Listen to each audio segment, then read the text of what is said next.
The vet bill is sitting on your counter, and you have been not looking at it for 3 days. $300. Again. The medicated shampoo, the visit fee, the 10-minute exam where someone glanced in your dog's ear, said the word yeast, and handed you a bottle the size of your thumb. It is still in the envelope. You know what is inside. And every time your dog flops down on the floor and starts that wet, relentless licking at their paws, that sound, you feel the bill and the guilt at the same time. What if I told you that the thing they treated, the smelly, itchy, paw-licking, ear-gunky dog, can be managed at home most of the time for the price of a coffee? Not magic, not a miracle. The same workhorse ingredient your vet's expensive bottle is built around for about $23 instead of $300. Let me guess what you're thinking. Come on, Dr. May, is that really true? You felt cornered in that exam room, and now you don't know what was real care and what was the upsell. So here is my promise. As a veterinarian, I will show you exactly what is safe to handle at home, and exactly what genuinely needs the clinic, because some of this absolutely does. Hi everyone, I'm Dr. May Chen, your neighborhood vet. And here is the part nobody says out loud. Private equity has been buying up clinics for years now, and the prices climb every single year. That is not your good vet's heart. That is the spreadsheet sitting above them. So drop the guilt at the door. You are not a bad pet parent because you flinched at a $400 bill. Grab a notebook, hit subscribe to join our pet parent community, and let's get into it. But first, the one thing that tells you tonight, whether this is a home problem or an emergency. Quick note before we start.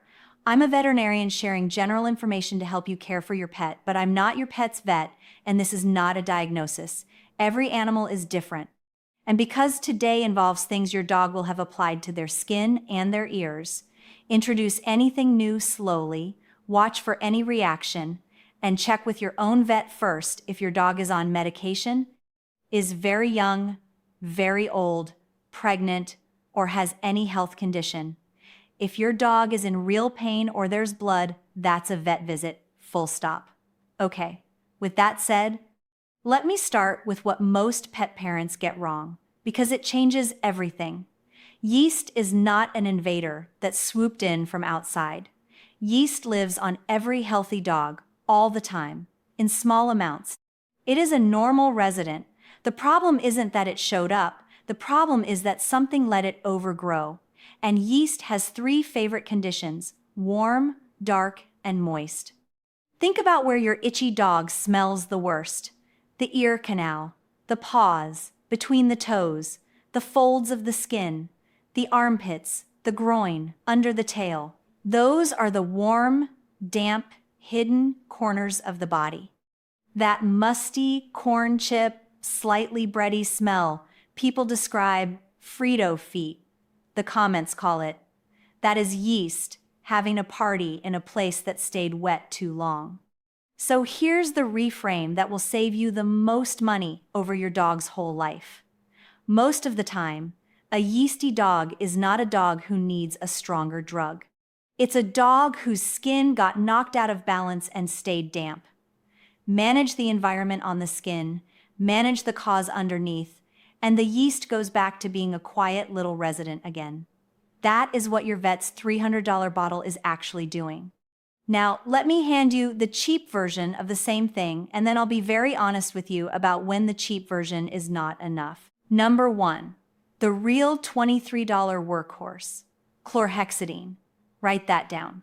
Chlorhexidine. It's an antiseptic that's been used in veterinary and human medicine for decades, and here is the part that makes me a little angry on your behalf.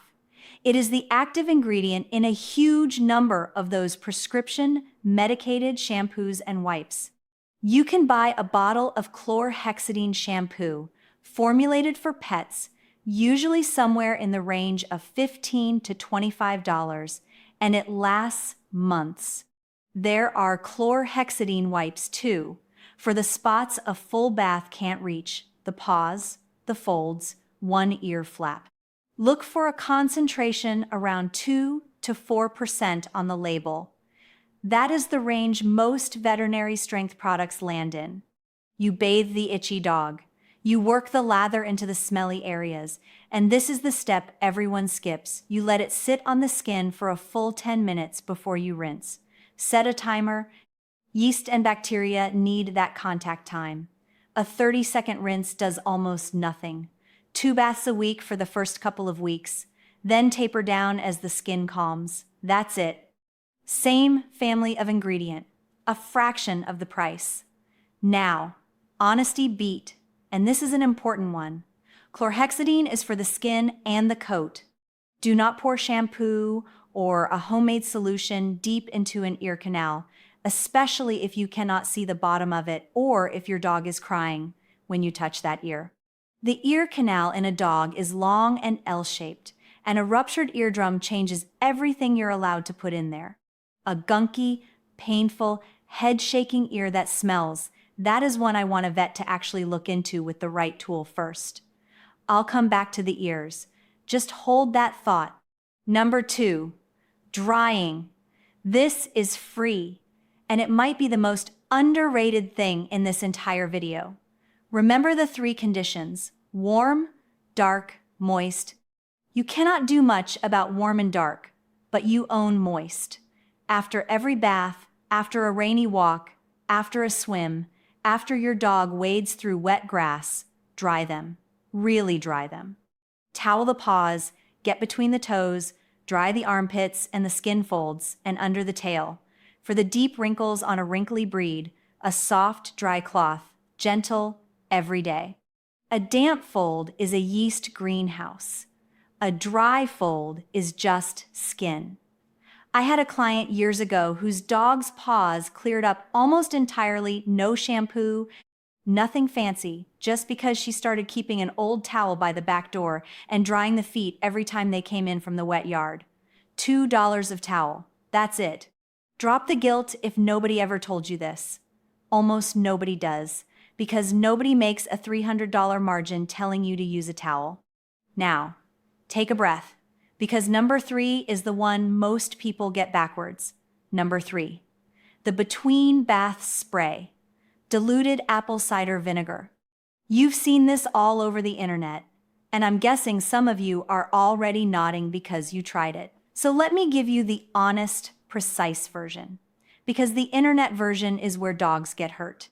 A roughly 50-50 mix of plain apple cider vinegar and water in a spray bottle, lightly misted onto the dog's belly, paws, and the smelly areas between baths, can help make the skin's surface a little less friendly to yeast.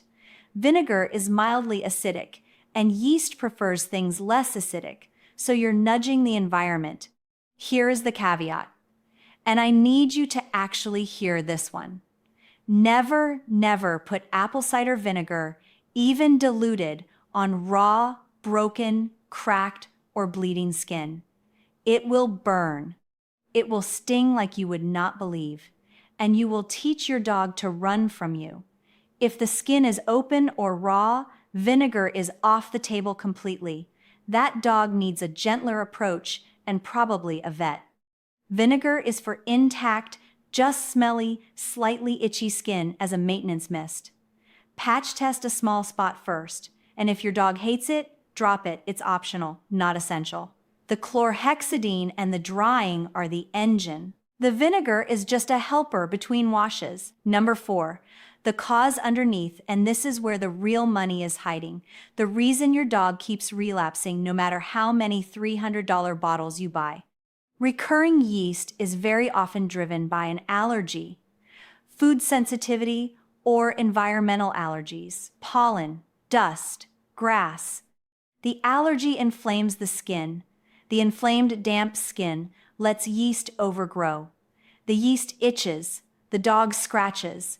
The scratching breaks the skin, and round it goes. If you only ever treat the yeast, you're mopping the floor with the tap still running. So, a few cheap, real things to look at. 1, the food. I'm not going to tell you to run out and buy the most expensive bag on the shelf. I'm telling you that if your dog flares up year-round, not just in spring, a food trial is worth a conversation with your vet, because a true food trial done right is more involved than just switching brands. 2 omega-3 fatty acids.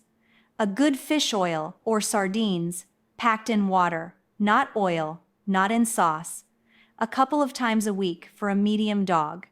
Omega-3s help calm the skin's inflammation from the inside. They are not a cure, they are support. And they take weeks to show, but they are cheap and they're good for the whole dog, not just the skin. Roughly speaking, talk to your vet about the right amount for your dog's weight, because more is not better with oils. And 3, keep the dog dry and bathed on the schedule we just talked about. The food fix is the long game. The shampoo and the towel are the right now. Now, I want to talk about something a lot of you have heard about, and I want to be completely straight, because this is exactly the kind of thing this audience fact-checks me on, and you should. Diatomaceous earth. Some people online recommend it for itchy, buggy dogs. If you ever use food-grade diatomaceous earth, it is external only. A light dusting on the coat or in the environment, never a deep inhale, never near the face while you're pouring it. Here is why I'm slowing down. Diatomaceous earth is essentially crystalline silica. The fine dust, breathed in over and over, is genuinely bad for lungs, yours and your dog's. If you use it at all, wear a dust mask, keep your dog's face out of the cloud, apply it lightly, and honestly, for a simple yeasty dog, it is not even the tool I'd reach for. The chlorhexidine and the drying do the real work. I'm telling you about it because you'll see it recommended, and I'd rather you hear the silica warning from a vet than learn it the hard way. That's the kind of vet I am. Let me give you something I learned from a woman named Ruth, a rescue foster mom I worked beside for years, who somehow kept a house full of broken-down senior dogs healthy on almost no money at all. Half the itchy, smelly dogs that came through her door, she'd tell me, weren't sick. They were just dogs whose skin had lost its balance and stayed wet in the wrong places. She'd seen hundreds of them. She treated every single one like family, not like an invoice she couldn't pay. And she taught me to fix the cause and the environment first, before reaching for the strongest thing on the shelf, because the strongest thing on the shelf is rarely what the dog actually needed. I think about her every time I see a frightened pet parent holding a bill they can't afford for a problem a towel and a $20 bottle could have managed. Okay, now the part I will not skip, because it is the most important part of this entire video, and it is the difference between a good outcome and a real tragedy. When is this a $300 vet visit and not a home job? Write these red flags down. If the infection is recurring back again and again, no matter what you do, that is not a stronger shampoo problem. That is an underlying cause that needs a real diagnosis, and that is worth the money. If the skin is raw, bleeding, weeping, or has open sores, see your vet. And please don't put vinegar on it. If your dog's ear is painful, hot, swollen, smells strongly, or they're tilting their head, shaking it constantly, or crying, that ear needs a vet to look inside, because a deep ear infection or a ruptured eardrum is real, and the wrong home remedy can do serious harm. If your dog is miserable, not sleeping, losing fur and patches, or the smell is overwhelming, that's a dog who is suffering, and there is no medal for toughing it out at home. And if you suspect a real allergy underneath, getting that properly diagnosed once can save you years of $300 relapse bills. That is when your vet is worth every penny. Here is the honest line I want you to hold on to. Your good vet is not the enemy. Your good vet is the ally. The enemy is the unnecessary upsell, the panel you didn't need, the prescription markup on something you could buy yourself, the spreadsheet that turned care into a checkout. A good vet wants your dog well at the lowest cost that works, so go in informed. Ask, is there a generic or over-the-counter version of this I can use at home? Ask, What exactly are we ruling out with this test? A vet who treats animals like family will respect those questions. The ones above them counting the receipts? That's a different story. So let's recap the cost gap, because the anger you felt looking at that envelope was not unreasonable. The prescription route visit, exam, that little bottle, the recheck, $300, sometimes $4. The home management route for a simple, non-painful, intact skin yeasty dog, a chlorhexidine shampoo for about $20 that lasts months, an old towel you already own, a 50-50 vinegar mist for a couple of dollars if your dog tolerates it, and some fish oil for the skin from the inside. Call it $23. Same workhorse ingredient, a tenth of the cost. And the real difference between the dog who keeps relapsing and the dog who gets better isn't the price of the bottle, it's whether you found the cause underneath and kept the skin dry. That's the part nobody's making a margin on. So that's the part I wanted you to have. Let me be honest one more time, because I never want to oversell you. This manages a simple, common, environment and allergy-driven yeast problem. It is not a cure for every itchy dog, and it does not replace your vet when those red flags show up. Adjunct, not miracle. But for the dog whose skin just needs to be brought back into balance, $23 and a little consistency will do what most pet parents are paying 10 times as much for. Next time, I'm going to show you the $3 add-in that calms an itchy, yeasty dog from the inside out. The natural next step after today, and the one most people never get to. Remember, you don't have to be the perfect pet parent. You just have to care enough to learn, and you clearly do. Give your best friend a scratch behind the ears for me gently, somewhere that isn't itchy tonight, because the best medicine was never the most expensive. It's the love you already give them every single day. I'm Dr. May Chen. I'll see you next time.